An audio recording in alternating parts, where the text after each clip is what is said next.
사랑과 은혜가 풍성하신 하나님 아버지, 오늘도 매일 예배를 통하여서 하나님의 말씀 앞에 우리가 서게 하시니 감사합니다. 오늘도 우리가 두렵고 떨리는 마음으로 하나님께서 주시는 은혜의 말씀, 또 때로는 우리에게 도전적인 말씀이 될 수도 있겠지만 우리가 말씀을 말씀으로 받아들이고 그 말씀 가운데 주시는 하나님의 귀한 은혜와 또 하나님의 주시는 그 메시지를 우리가 듣고 깨닫길 원합니다.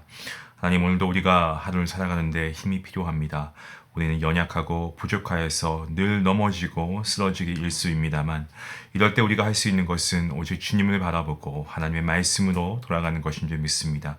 오늘도 우리와 함께 하시고 우리에게 믿음 주시는 성령 하나님을 의지하며 오늘도 우리가 있어야 할 그 자리, 바로 예배의 자리에서 주님을 영화롭게 하는 예배자로서 살아갈 수 있도록 하나님 함께하여 주시옵소서. 세상에는 많은 어려움과 환난과 빈곤과 또한 갈등이 있지만 이러한 상황 가운데서도 언제나 우리를 돌보시는 하나님의 도우심이 있음을 믿습니다. 오늘도 우리를 건지시고 구원하시는 그 하나님의 이끄심을 우리가 따라갈 수 있도록 도와주시고, 오늘도 우리를 품어주시고 지켜주신 그 하나님의 보호하심 가운데 오늘도 우리가 평안함을 누릴 수 있도록 은혜 베풀어 주시옵소서. 계속해서 우리가 기도합니다. 우리 사랑하는 공동체 가운데 몸이 약하여서 또 육신의 질병으로 인하여서 신음하는 주님의 자녀가 있습니다. 하나님 기억하여 주시고, 하나님께서 오늘 말씀을 통하여 위로하여 주시고, 또 말씀을 믿는 자에게 약속하신 말씀의 은혜가 동일하게 우리 모든 성도님들과 가정 가운데 충만케 허락하여 주시길 간절히 바라오며, 이 모든 말씀 살아계신 우리 주 예수 그리스도의 이름으로 기도하옵나이다. 아멘. 우리 찬송가 278장 함께 하시겠습니다.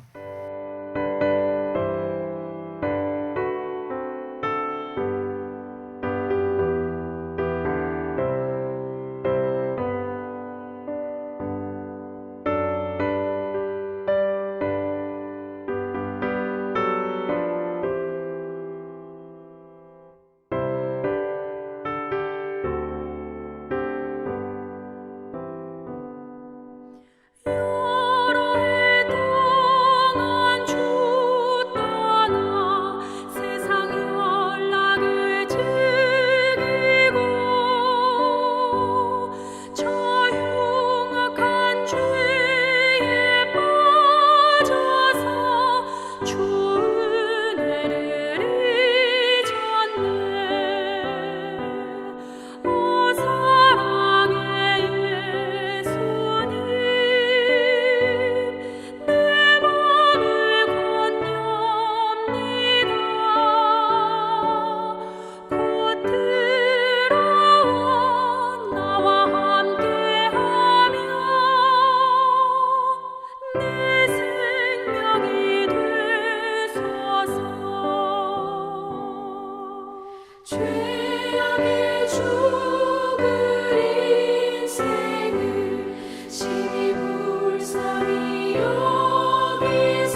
하나님 주시는 말씀은 예레미야 애가서 2장 말씀입니다. 1절부터 10절까지의 말씀인데요.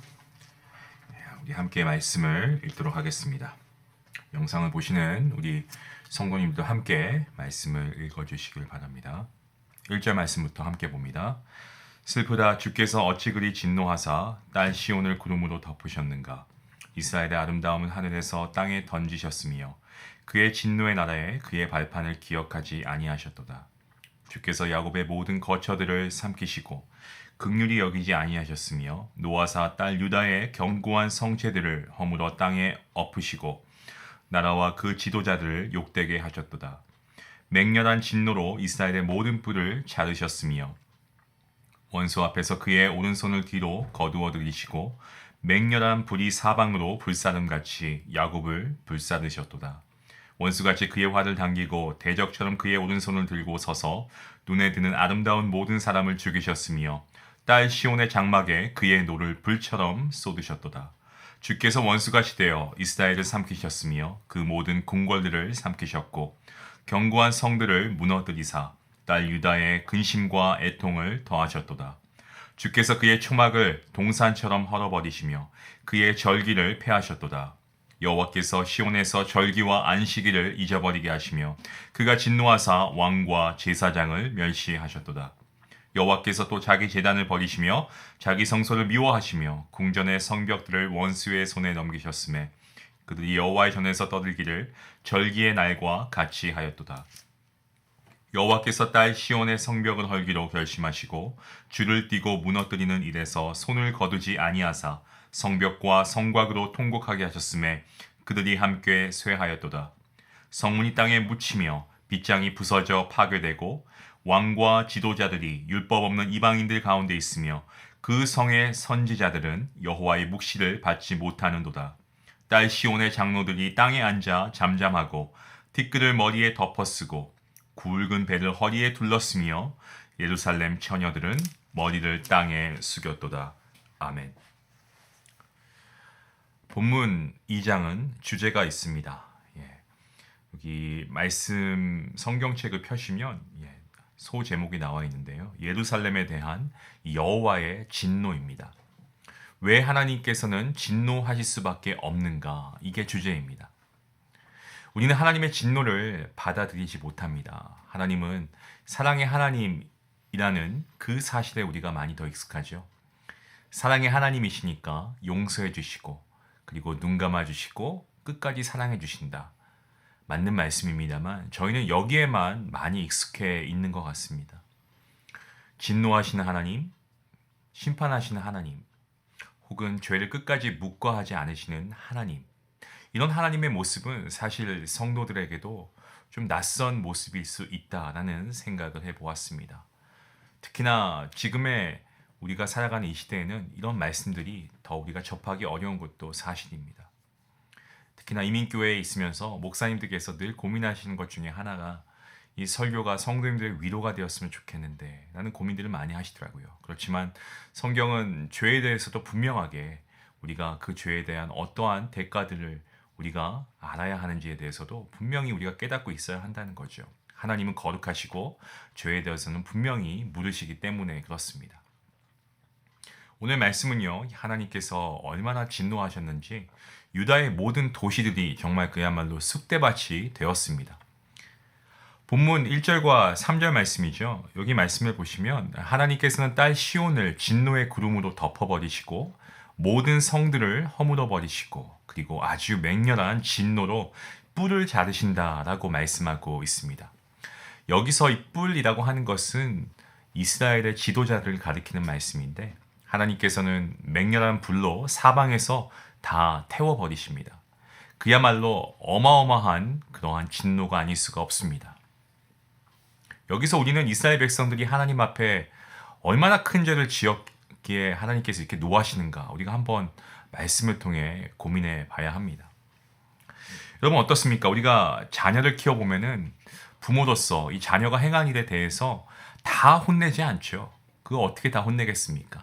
아마 10분의 1 아니 100분의 1 그 정도만 야단을 쳐도 아이들 입장에서는 굉장히 부모님이 자기를 많이 야단친다라고 생각할 것 같아요.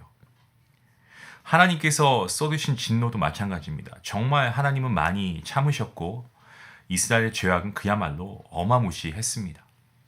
그런데도 사람들이 이렇게 질문합니다. 이 땅에서 일어나고 있는 여러 가지 비극들을 이런 것을 보면서 아니 왜 하나님은 뭐 하시는 거야 도대체? 어떻게 하나님은 이걸 그냥 보고만 계시게 이런 일들이 벌어지고 있나?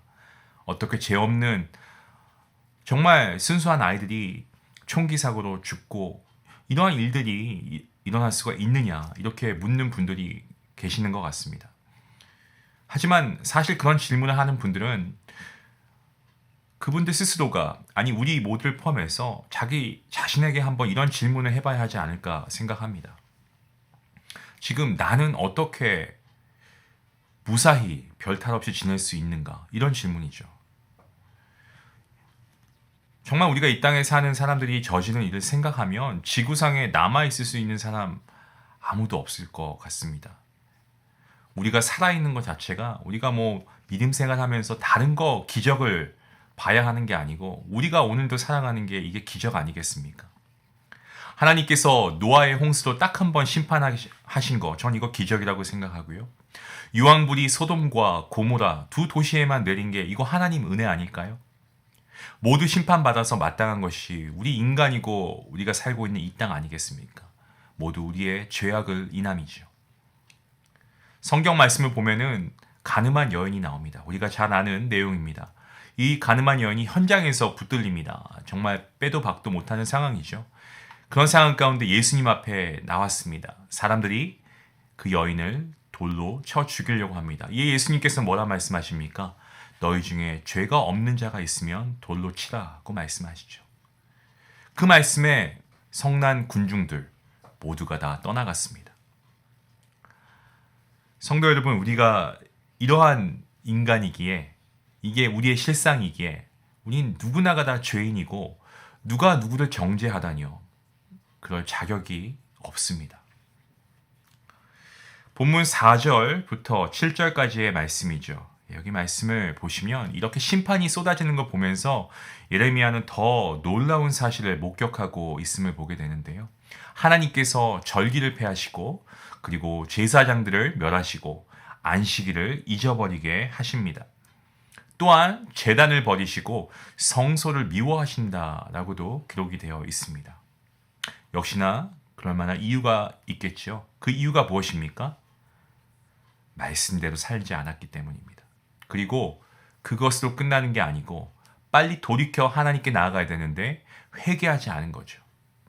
하나님 말씀대로 살지 않고 회개하지 않는 백성들이 아무리 제사를 열심히 드린다고 한들 다 가증스럽고 하나님이 보시기에는 그런 것들을 받으실 수 없었다는 거죠.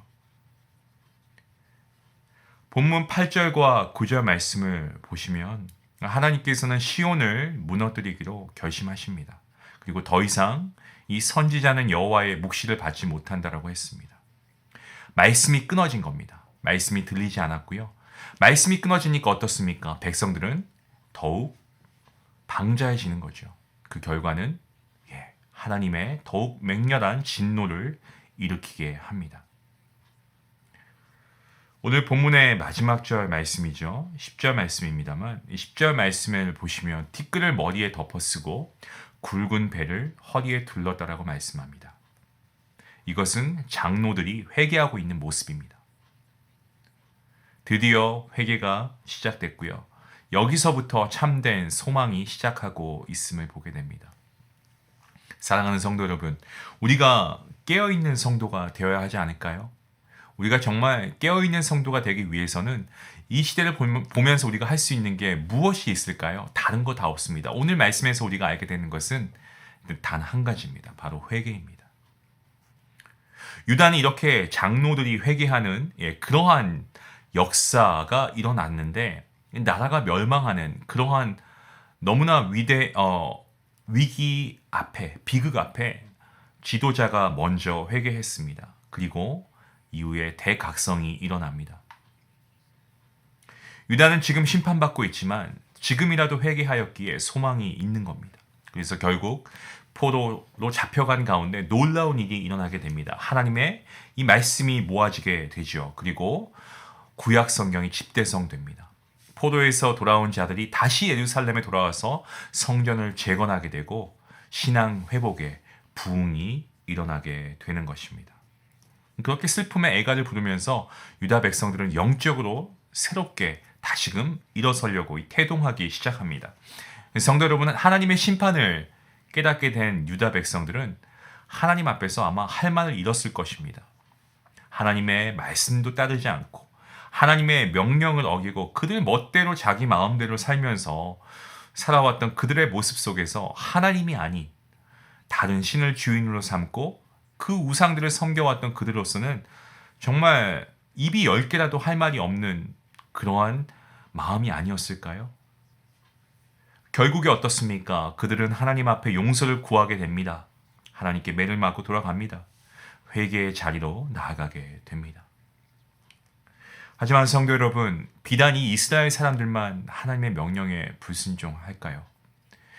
우리가 말씀을 보는 이 이스라엘 백성들만 자기 멋대로 자기 마음대로 그렇게 신앙생활 해왔다고 생각하십니까? 저는 정말 오늘 이 말씀이 우리에게 큰 도전이 되었으면 좋겠습니다. 우리가 바라볼 수 있는 거울이 되었으면 좋겠습니다. 바라기는 이 시간 여러분과 저 자신에게 이러한 질문을 한번 던져보면 좋겠습니다. 여러분 스스로에게 한번 질문해 보시길 바랍니다. 나는 하나님의 뜻을 정말로 이 땅 위에 살 때에 목숨처럼 여기면서 살아왔는가? 내가 정말 하나님의 말씀을 순종하기 위해서 내가 정말 목숨처럼 하나님의 뜻을 중요하게 여기며 살아왔는가? 또한 하나님의 말씀에 순종하는 삶만을 살아오기 위해서 얼마나 노력했는가? 만약 그렇지 못했다면 오늘 이 시온의 장로들과 예루살렘의 처녀들이 하나님 앞에서 고개를 숙이며 회개한 것처럼 바로 하나님 앞에서 우리가 고개를 숙이고 정말 하나님 앞에 우리가 회개의 자리로 나아갈 수 있으면 좋겠습니다. 우리가 참된 회개, 참회하는 기도를 하나님께 드려야 될 줄로 믿습니다. 저는 이 세상에 그 어떤 것보다 이 회개의 능력을 강하게 믿는 사람 중에 하나입니다. 왜냐하면 회개는 주님의 십자가의 보혈의 공로를 의지하는 것뿐만이 아니라 죄를 이기게 하는 능력이 이 회개의 능력이라고 저는 믿습니다. 그리고 우리가 회개할 때 하나님은 우리를 다시 품으시고 하나님의 은혜와 축복으로 우리를 다시 회복시키는 능력이 바로 이 회개의 능력이라고 저는 분명하게 믿습니다. 사랑하는 성도 여러분, 회개하는 심령으로 우리가 하나님께 나아갔으면 좋겠습니다. 잘못한 줄 알고도 회개하지 않는 삶을 살다 보면 죄라는 것을 가볍게 여기게 되고요. 나중에는 죄를 죄로 보지 않은 그런 사람이 될 수 있습니다. 그리고 죄악 속에 헤매며 사는 사람이 될 것입니다. 제가 어렸을 때는 그런 어리석은 생각을 해봤어요. 예수님께서 십자가에 달려 돌아가실 때 양쪽 편에 있는 한 강도 중에 두 강도 중에 한 강도가 예수님을 영접하고 천국에 가지 않습니까? 내 마음대로 살다가 마지막 순간에 예수님 잘 믿으면 되는 거 아닌가? 그런 생각을 했던 적이 있는데요. 여러분, 하나님은 우리의 미래까지 아시죠? 우리가 그런 계획을 한다고 하면 하나님이 얼마나 황당해 하실까요? 그리고 사실 죄는 쌓아두면 안 되는 겁니다. 우리는 하나님께 회개할 수 있는 것, 이거조차 하나님의 은혜 아니겠습니까? 우리가 죄를 용서함 받을 수 있는 것, 하나님의 은혜 아니겠습니까? 때문에 우리는 죄를 지으면 그 자리에서 회개의 자리에 나아가는 것이 마땅한 줄로 믿습니다. 죄를 가볍게 여기지 않고 정말 우리가 죄악 속에서 우리가 헤매며 사는 우리의 모습이 되었다면 어서 속히 우리가 하나님께 회개함으로 나아가야 합니다. 어떻게 회개해야 하냐고요? 회개에는 반드시 필요한 것이 있습니다, 여러분. 저는 오늘 이 말씀을 여러분이 꼭 기억했으면 좋겠습니다. 회개해야 할 때 여러분 꼭 기억해야 할 것, 반드시 필요한 것이 무엇이냐? 바로 믿음입니다. 어떠한 믿음입니까? 우리가 회개하면 하나님 앞에 우리가 죄를 고하면 하나님께서는 반드시 우리의 죄를 용서해 주실 것이다 라고 하는 그 확신의 믿음 말입니다. 이것을 가지고 회개해야 한다는 겁니다. 신약성경 요한일서 1장 9절 말씀입니다. 만일 우리가 죄를 자백하면 그는 미쁘시고 의로우사 우리의 죄를 사하시며 우리를 모든 불의에서 깨끗하게 해 주실 것이요. 아멘입니다. 회개하는 사람이 용서에 대한 확신 없이 기도하는 것처럼 어리석은 것은 없습니다. 그렇다면 무엇을 회개합니까? 모든 거죠. 우리의 생각, 우리의 입술, 우리의 행동, 우리가 지은 모든 죄 낱낱이 하나님께 회개해야 합니다. 저는 분명히 믿습니다. 회개할 때 이 회개가 우리와 하나님과의 관계를 회복시키는 그러한 첫 걸음이고, 더 나아가서 하나님의 자녀인 우리의 이 믿음의 정체성을 회복하는 길인 줄로 믿습니다.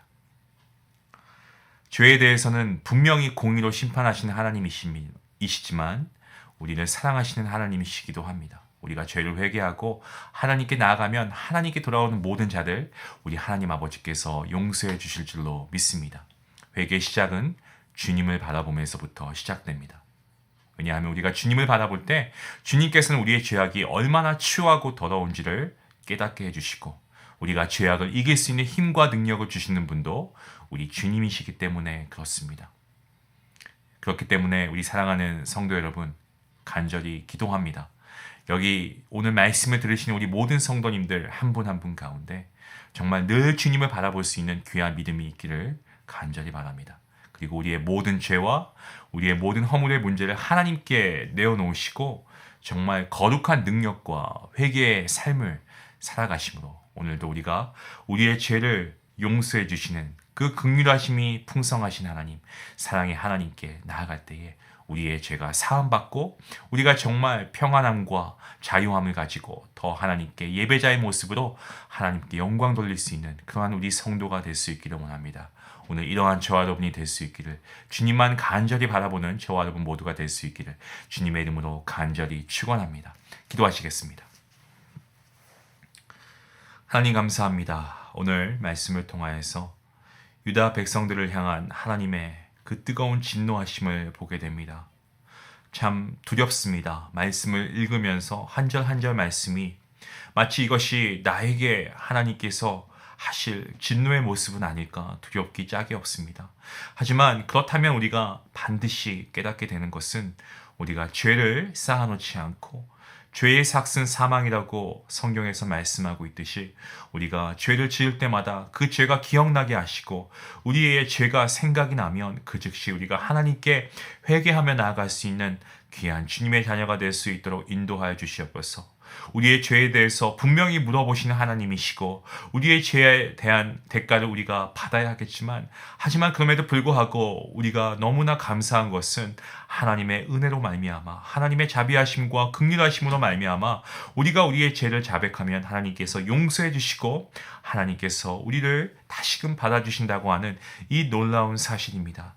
우리가 오늘도 이것을 기억하며 오늘도 우리와 함께 하시는 주님을 바라보게 하시고 우리의 믿음의 눈을 들어서 우리가 하나님을 바라보고 이 세상이 아닌 주님의 영광을 우리가 바라보며 오늘도 말씀을 생각하는 가운데 이 말씀을 순종하고 하나님의 뜻을 구하며 그 뜻대로 살아가는 귀한 주님의 거룩한 백성들 될 수 있도록 하나님 인도하여 주시옵소서. 세상 가운데 있고 여전히 우리 안에 죄악과 유혹과 많은 어려움들이 있을지라도 우리는 주님을 바라볼 것입니다. 주님 우리를 붙잡아 주시고 구원하여 주실 줄 믿사오니 주님 오늘도 말씀을 믿고 순종하는 자에게 말씀의 은혜와 약속의 성취를 이루어 주시옵소서. 오늘도 우리와 함께 하신 주님께 감사하며 모든 말씀 예수님의 이름으로 기도하옵나이다.